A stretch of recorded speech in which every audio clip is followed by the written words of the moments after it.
My husband declared, "Not tonight or any night." So I redirected my time, attention, and resources.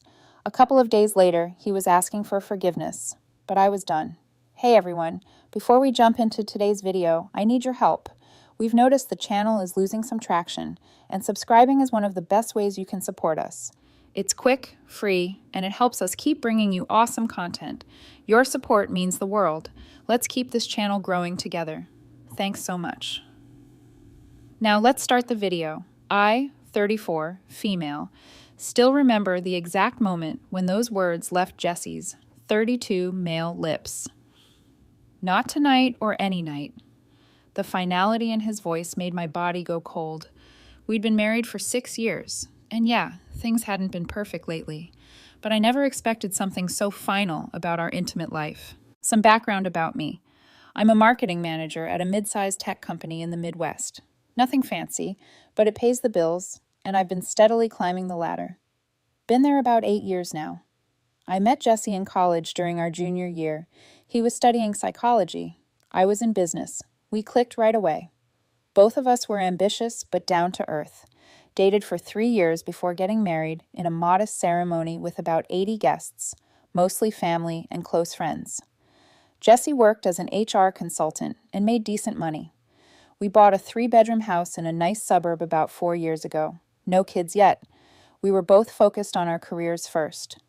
I always thought we had a good thing going. We both contributed to the household, took vacations twice a year, usually one beach trip and one visiting family, had a decent social circle of other couples our age. Pretty normal life, nothing extraordinary, but stable and comfortable. At least that's what I thought. That evening started like any other normal day. I came home from work tired after a 10-hour day dealing with clients and a presentation that didn't go as well as I'd hoped. I was looking forward to seeing Jesse, maybe ordering some takeout, watching a movie, the usual stuff couples do. The moment I walked in, I could tell something was off. He was sitting at the kitchen island, scrolling through his phone with this weird intensity. We had dinner while talking about boring stuff. His coworkers' drama, my project deadline, the usual crap. Then we moved to the living room where he continued scrolling through his phone, probably on one of those self-mastery and modern celibacy accounts he'd been obsessed with lately, while I watched some random show on TV. When I leaned over to kiss his neck, something that used to make him smile, he pulled away sharp, like I'd tried to stab him or something. "Don't," he said, not even looking up from his screen. "I'm not in the mood." "You haven't been in the mood for weeks now," I replied, trying hard not to sound frustrated, even though I totally was. "Is everything okay?" That's when he put down his phone, looked me straight in the eyes with this cold expression I'd never seen before, and delivered those crushing words, "Not tonight or any night. I'm done with that part of our relationship." My mind raced through a million possible responses, but I just sat there like an idiot, my mouth probably hanging open. How do you even reply to someone suddenly ending physical intimacy in a marriage? No explanation, no room for discussion, just a one-sided decision that affected us both. "What exactly do you mean?" I finally managed to ask, hoping I misunderstood. "Exactly what I said," he continued, his voice weirdly calm, like he was explaining something to a child. "I'm comfortable with our life together, the house, our social circle, the stability. But I'm no longer interested in physical intimacy with you or any woman. I've been reading a lot about how people are conditioned to perform intimacy, to maintain relationships, and I've decided I'm not participating in that expectation anymore. You can accept it or not, that's your choice." Holy. He'd been getting deeper into those online spaces recently, but I never thought it would affect our relationship. I was completely blindsided. "So, you're just unilaterally deciding that our marriage doesn't include physical intimacy anymore without any discussion?" I asked, trying to understand. "I don't need your permission to set boundaries with my own body," he replied, his tone getting that edge I'd come to recognize whenever he was quoting something from his online groups. "The fact that you think this requires a discussion just shows how entitled people are to their partner's bodies." I sat back completely stunned. "Jesse, this isn't about entitlement. This is about our relationship, about connection and intimacy between partners who supposedly love each other. Love doesn't mean I have to perform physical acts I no longer want to participate in," he countered. When did this change? When did you stop wanting to be with me that way? I asked, genuinely confused. Just 2 months ago, things had seemed normal. He shrugged. It's been building for a while. I've just finally found the courage to vocalize it instead of performing for your benefit. That night, I slept on the couch, not because he asked me to, but because I couldn't bear to lie next to someone who had just shattered my understanding of our entire relationship. The next few days were weird as hell. We continued living together, eating together, even watching TV together, all while this invisible wall had been built between us. He acted like his declaration was as ordinary as announcing he wanted to change grocery stores or something, not the complete reshaping of our marriage. I tried bringing up counseling over breakfast 3 days after his announcement. I found a couples therapist with good reviews. I think we should talk to someone about what's going on between us. We don't need therapy, he responded dismissively while rolling his eyes. There's nothing wrong with me, and I'm not going to be pressured into physical intimacy. I don't want just because society expects it. Maybe you should get therapy for your dependency on validation. Of course, he was right about not being pressured. I would never do that. But his complete unwillingness to even talk about this sudden change left me feeling like I was living with a stranger wearing my husband's face. Everything I said was twisted to make me sound like some kind of oppressor. At night, lying on my side of our now purely functional bed, I'd moved back from the couch, determined not to be displaced in my own home. I'd stare at the ceiling, wondering how I missed the gradual breakdown of our connection. Had I been so absorbed in work that I failed to notice him pulling away? Or had he hidden his feelings until reaching some breaking point I never saw coming? I reviewed our recent history, looking for signs. Sure, our sex life had slowed down somewhat over the past year, but that seemed normal for a couple married 6+ years, both working demanding jobs. We still had date nights, still held hands during movies, still told each other, "I love you," before bed, or at least we had until recently. One thing became real clear, real fast. I was now in a marriage where I was neither wanted nor needed in any meaningful way. I was simply convenient.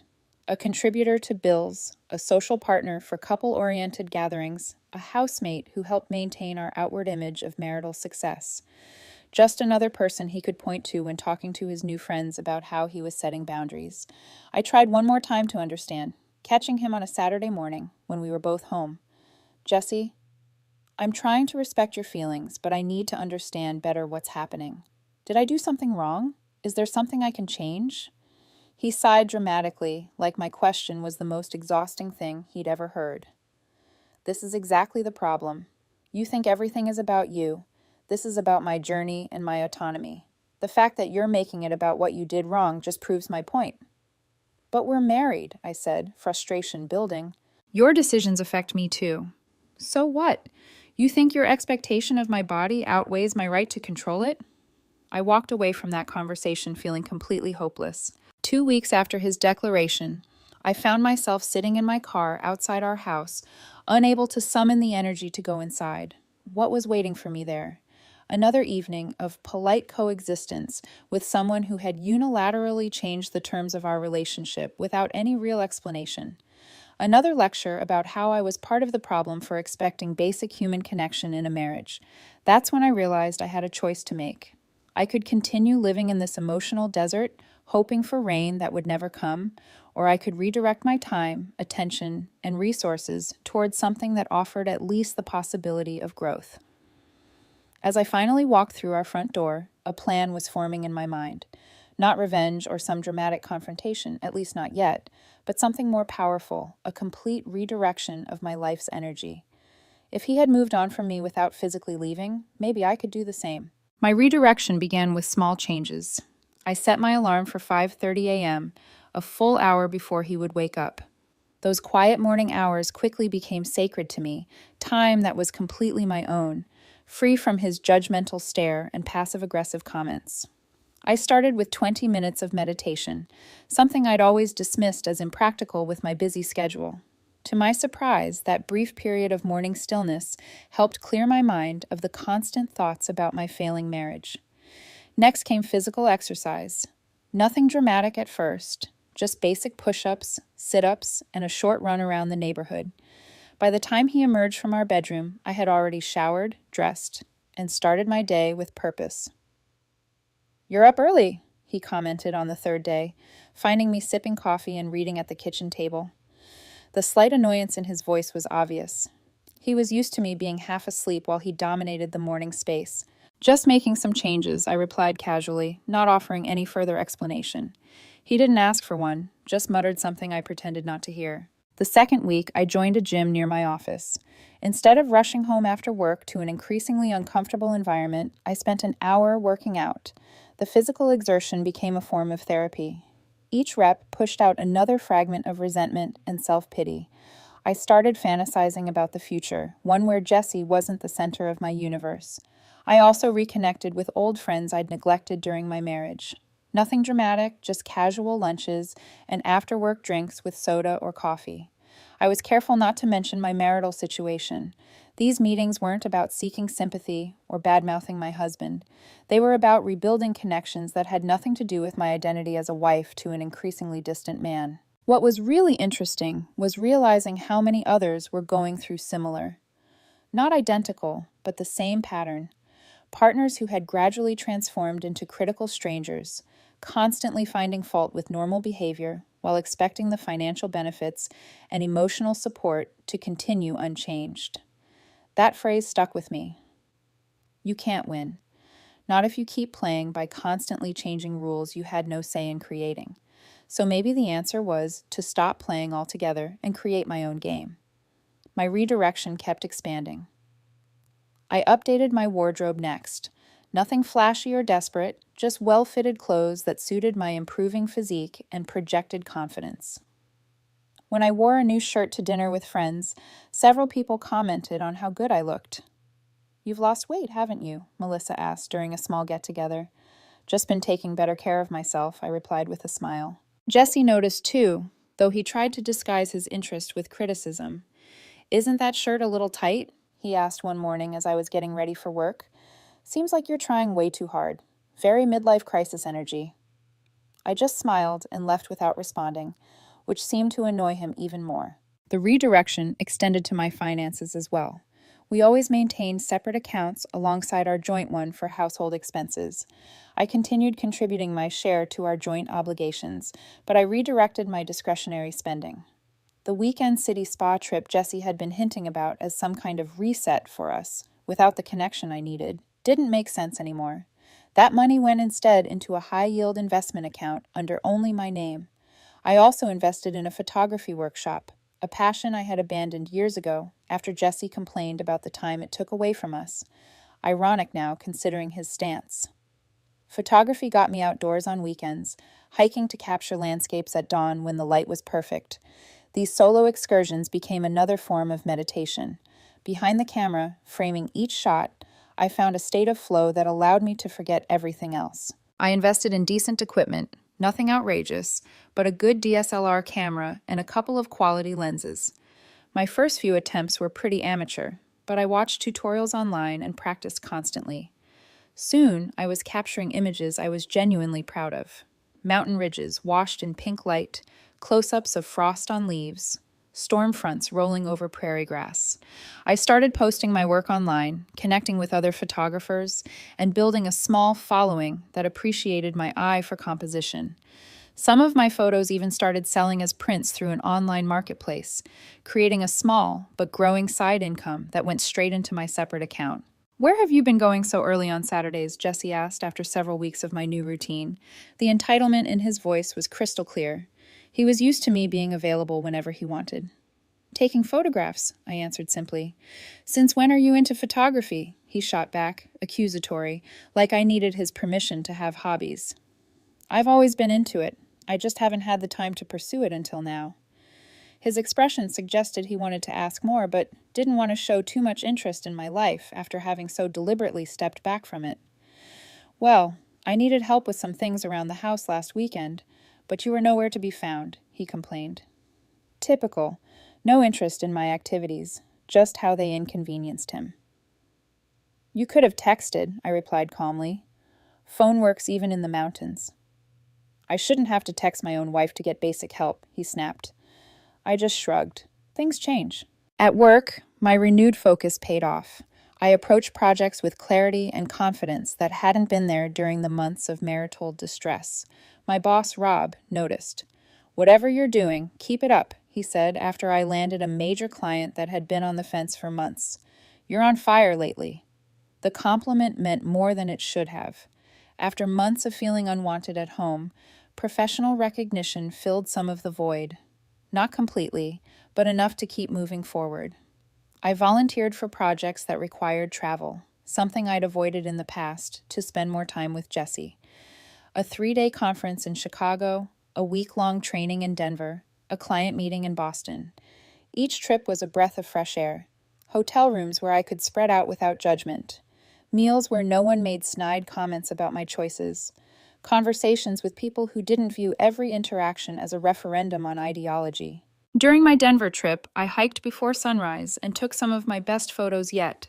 When I posted them online, my follower count jumped, and I sold several prints in a week. "You know, you could turn this into a real side business," a local photographer told me at a meetup.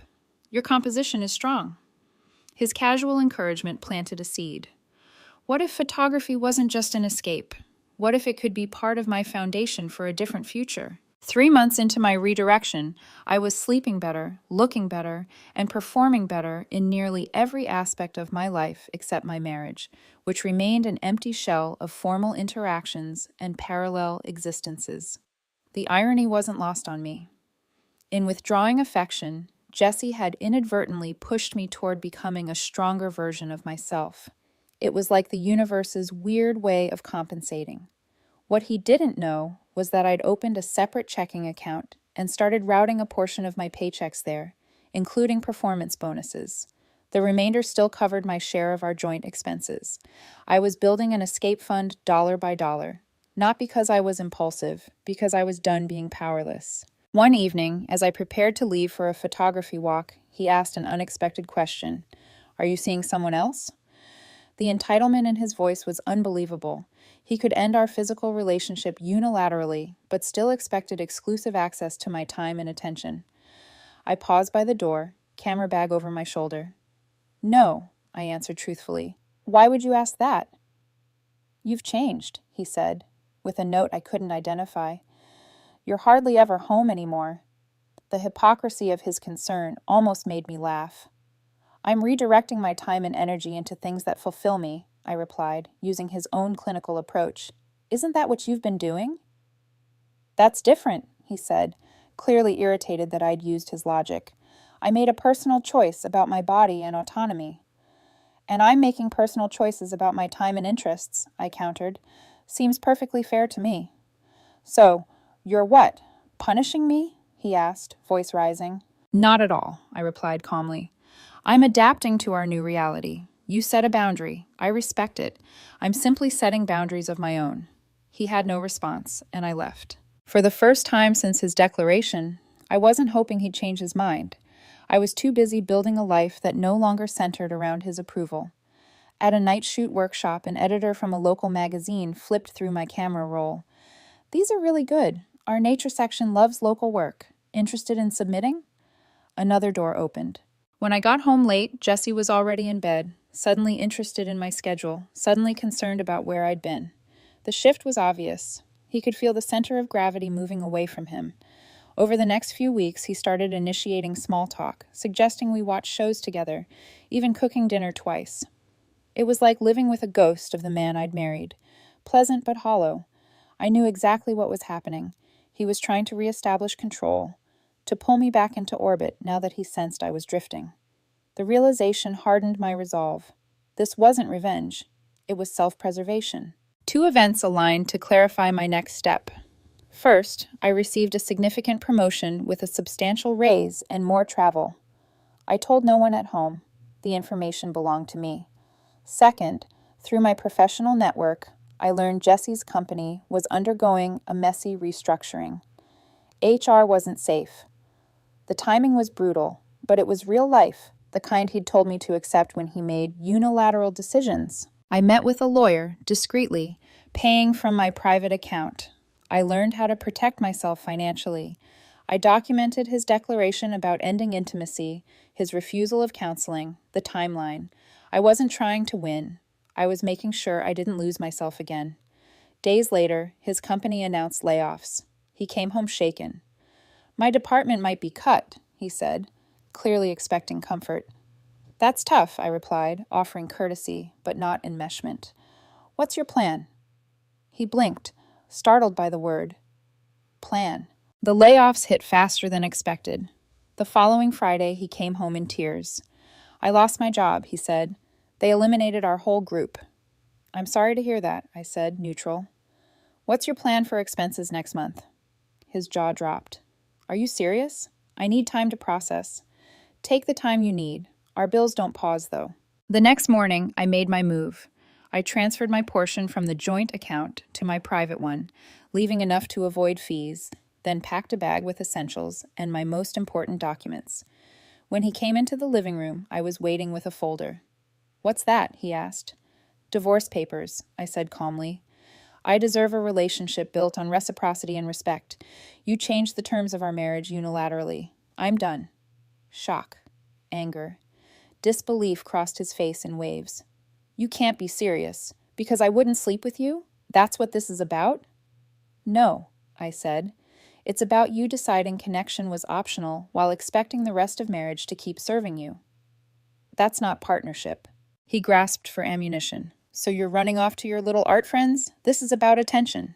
This is about boundaries, I said. Sign, and we can do this cleanly. Contest it, and we can do it the long way. He stared at the papers, silent. I moved out the next week into an apartment I'd lined up. The divorce proceeded, quietly, legally, finally. It was not easy. It was necessary. Months later, I stood at a neighborhood gallery on opening night of a small group show.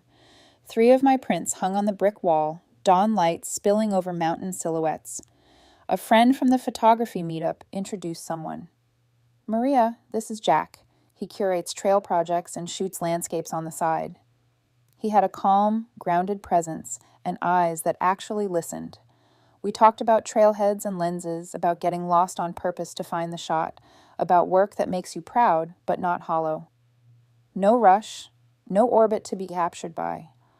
Just 2 people comparing maps. I didn't owe anyone a performance anymore. Not the wife-shaped one I'd been living, not the stoic one I'd adopted to survive. I chose slow. Coffee after sunrise hikes, a shared Google Doc of trail notes, dinners that ended with dishes washed side by side and laughter echoing into the hall. Jack didn't fix me. He didn't need to. I had already started that work myself. He simply met me where I'd finally learned to stand. When the decree arrived in the mail, one thin envelope ending a 6-year chapter, I took a breath so deep it felt like new air. I texted Jack a photo of a clear horizon line from my balcony. Good light tonight, I wrote. Let's catch it, he replied. I set my camera on the railing, the city soft behind the focus, and thought about the sentence that used to freeze my blood. Not tonight or any night. It had sounded like a door slamming. Turned out, it was also a door opening. Not to spite, not to spectacle, to a life where no to what breaks you makes room for yes to what builds you. The months that followed were quieter than I expected. There were no grand breakdowns, no courtroom explosions, no bitter fights over furniture or bank accounts, just the slow, methodical dismantling of what had once been a shared life. Jesse signed the papers without contest. Maybe he realized there wasn't much left to fight for. We sold the house, our dream home, the one with the perfect backsplash I'd agonized over, the garden I'd planted with herbs that no one but me ever used. When the papers were signed, I handed him the keys without ceremony. He didn't say thank you. He didn't even look back. When the moving truck pulled away, I stood in the empty living room for a long time. The walls still carried faint outlines where our pictures had hung. Our laughter, our arguments, our holidays, all of it had happened here. And now it was just drywall and echoes. I didn't cry. I thought I might. But instead I felt something different. Relief. Real, tangible relief. I drove straight to my new apartment, a small top-floor space downtown, full of sunlight and silence. It was mine, every inch. No shared closet, no competing playlists, no emotional minefields hidden under casual conversation. Just peace. The first night I slept there, I left the curtains open. City light poured in, painting the walls a soft gold. For the first time in years, I didn't feel the weight of someone else's moods pressing into my skin. A few weeks later, I met Jack again, by coincidence, or maybe timing that finally made sense. He was at a local hiking trail where I'd gone to shoot sunrise photos. I'd seen him before at the gallery, where we'd talked about lenses and light and the art of waiting for the perfect shot. That morning, the trail was covered in mist. He was setting up his tripod when I recognized him. "Mind if I shoot from this angle?" I asked. He looked up, smiled, and said, "Only if you promise not to make my framing look bad." We ended up talking for 2 hours, while the mist lifted and sunlight spilled through the trees. The conversation wasn't about relationships or pain. It was about art, patience, and how hard it is to photograph fog before it disappears. He had a quiet humor, the kind that didn't need to dominate a conversation. When I told him I'd recently started showing my work, his eyes lit up. "I saw your prints at the gallery," he said. "You have a good eye for mood." Over the next few weeks, we kept running into each other, sometimes by accident, sometimes because we both stopped pretending it was coincidence. We started meeting for coffee after early hikes, then for dinner, then for no reason at all. Jack wasn't anything like Jesse. He didn't interrupt. He didn't correct me mid-sentence. He didn't treat vulnerability like weakness. He listened, and not the kind of listening that waits for a turn to talk, but the kind that actually lands. I told him eventually about the divorce. I didn't rant or dramatize it. I just said, he stopped wanting to be part of us, so I stopped pretending that was enough. Jack nodded slowly. "Sometimes letting go isn't losing," he said. "It's just making space for what's next." We didn't rush into anything. I didn't want to repeat my old pattern, mistaking shared comfort for real connection. So we took it slow. Hikes, laughter, photography trips. His presence was gentle but solid, like the mountains he loved to photograph. Meanwhile, my life kept expanding. My photography grew beyond hobby status. The magazine published one of my landscape series, a collection called Stillness After Storms. The editor told me it was the emotional tone that struck readers most, the quiet resilience in the colors, the balance of shadow and light. Maybe that was my story too. I also got a call from my boss one afternoon. "Maria, we're promoting you again," he said. "You've become a force. Whatever's changed in your life, keep it up." I hung up the phone and laughed. Not because of the promotion, but because I finally understood something. When you stop pouring your energy into someone who drains it, that power doesn't disappear. It comes back to you, tenfold. A few months later, Jack invited me to join him on a weekend photography trip up north. "Just a short drive," he said. "No agenda, no deadlines, just light and silence." We left early Saturday morning. The road wound through golden fields and into dense pine forests. He drove with one hand on the wheel and music humming low, a soft jazz playlist that filled the space without demanding attention. We stopped by a lake just before sunset. The water was glass smooth, reflecting pink clouds and tree silhouettes. I set up my camera while Jack started unpacking food he'd somehow managed to prepare without telling me. A picnic of sandwiches, fruit, and thermos coffee. "You planned this," I teased. "Only the parts I hoped would make you smile," he said, and handed me a cup. As the sun dropped, I snapped photo after photo. Then I lowered the camera, just to watch.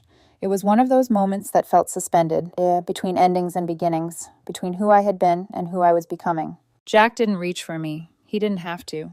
The space between us was enough. The silence felt shared, not empty. That night, sitting by the fire he built, I told him something I hadn't said out loud to anyone. I used to think self-respect meant holding everything together no matter what. Now I think it means knowing when to stop holding what's already gone. He nodded, staring into the flames. "That's not letting go," he said softly. "That's survival." We didn't define anything that night. We didn't need to. Some stories don't need labels. They just need time to grow roots. By winter, we were together, not rushed, not desperate, but steady. I moved some of my art into his workshop studio, where he carved wood frames for both our prints. Sometimes we worked in silence, sometimes with music playing low. Every time I looked up from my camera or editing screen, I saw a man who respected boundaries but still wanted connection. That's what love looked like now. 6 months after my divorce was finalized, my first solo photography exhibition opened at a local gallery. The walls were lined with images taken over the last year. Misty ridges, quiet rivers, dawn breaking after long nights. The title, Reclaimed light. People came. Old friends, coworkers, strangers. Even my lawyer stopped by to congratulate me. Jack stood near the back, not trying to be the center of attention, just watching with a quiet smile. At the center of the gallery, one image stood out, a sunrise breaking over a frozen lake. I'd taken it the morning after Jesse moved his things out. The caption read, "Endings aren't always dark. Sometimes they're just dawn arriving late." When the crowd thinned, Jack joined me. "You did it," he said. "We did," I corrected. "Every photo here has a little piece of your patience in it." He smiled and handed me a small envelope.